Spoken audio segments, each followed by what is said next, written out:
Hey guys, in this video I will show you how to open disk management in Windows 11.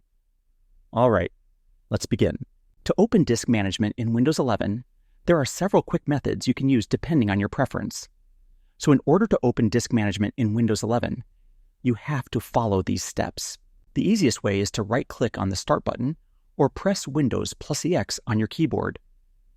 From the menu that appears, select Disk Management.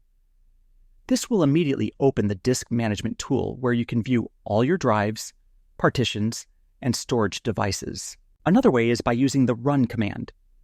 Press Windows plus R on your keyboard to open the Run box. Then type disk, mgmt.msc, and press Enter. This will directly launch the Disk Management window. You can also access it through Windows Search.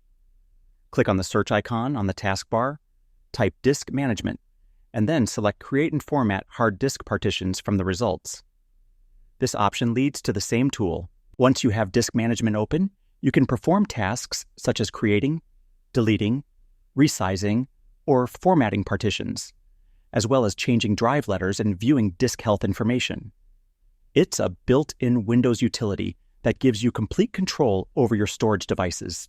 If you're not seeing the option appear or it doesn't open properly, it's a good idea to run Windows as an administrator or check your system permissions.